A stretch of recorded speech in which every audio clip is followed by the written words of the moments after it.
Mesmo com posicionamento contrário do BNDES, a Assembleia Geral Extraordinária da Copel mantém o processo de desestatização em andamento com a aprovação do novo Estatuto da companhia.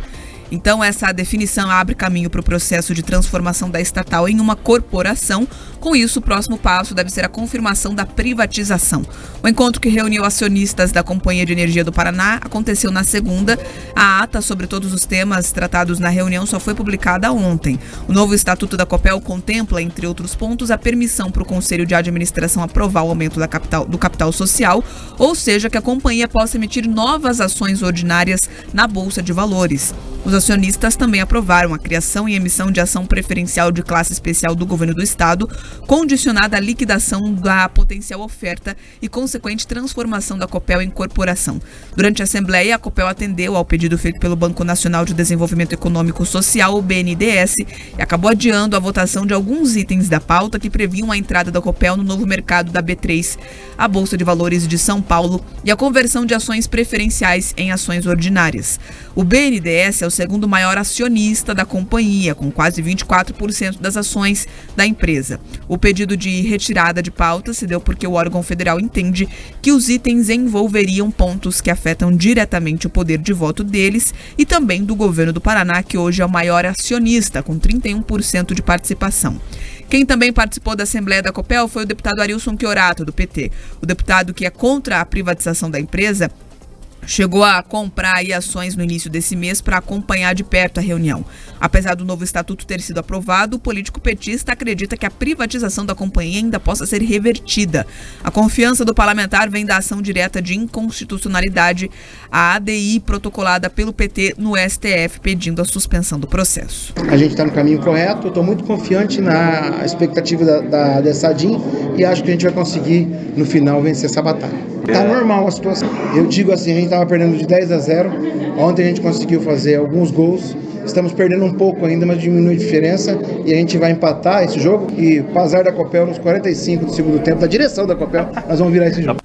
Já o líder do governo na Assembleia, o deputado Hussein Bacri, do PSD, defendeu o processo de transformação da Copel em corporação e ressaltou que todo o processo realizado pelo Executivo foi transparente. Está dentro da normalidade, né?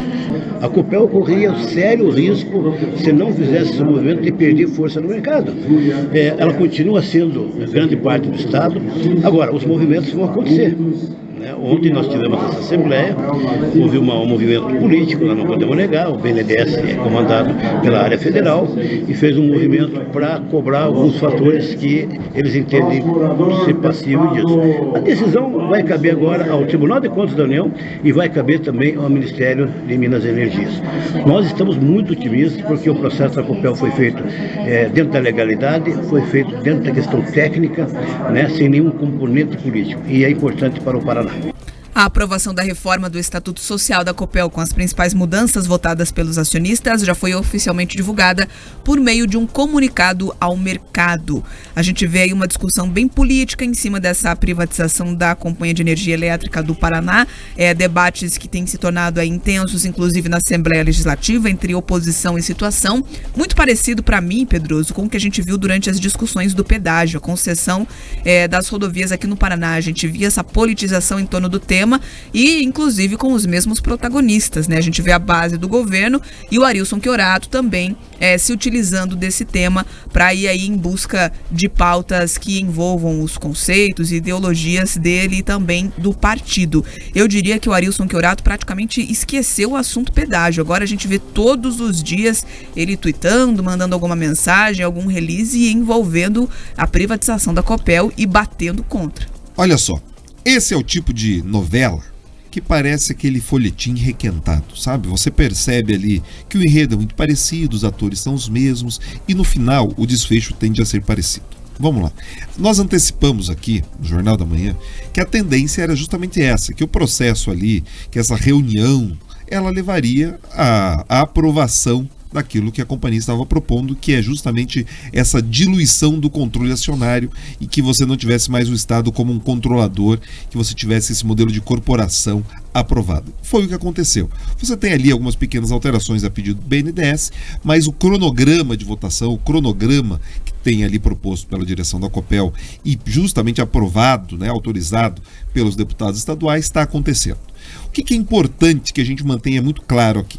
Alguns pontos. O primeiro deles é que o povo do Paraná, nesse sentido, ele se manifesta, ou ele toma decisão, ele acompanha o processo através dos parlamentares que foram eleitos para isso, Bia.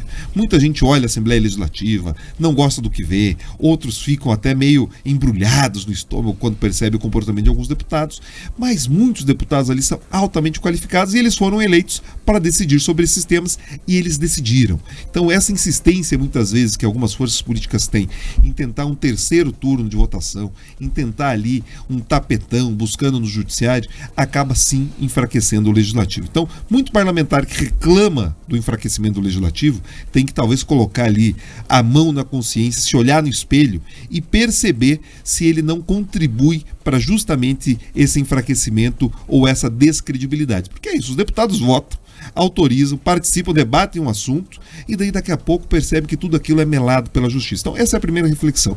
Agora, olhando exclusivamente para a Copel, vamos lá, pelo amor de Deus, esse papo mofado de que, meu Deus, a Copel é nossa, a Copel isso, a Copel aquilo. Amigos, vamos dizer o seguinte, o que é importante numa companhia de energia? Primeira coisa, que ela entregue energia num preço justo, que a energia chegue a todos os usuários, residenciais, comerciais e industriais. Então a energia tem que chegar. Não adianta, eu não quero saber, não sei você que está no teu carro, não sei você que está ali na sua casa acompanhando pelo YouTube, se para você faz uma diferença, fala, nossa, estou tão tranquilo, essa energia ela é produzida ali por uma empresa controlada pelo Estado, fico muito mais calmo e feliz. Claro que não. Você quer saber se o preço que você vai pagar no final do mês do boleto está correto ou não. Quem está te cobrando o boleto nesse caso, pouco importa. E mais do que isso, você quer que os investimentos aconteçam.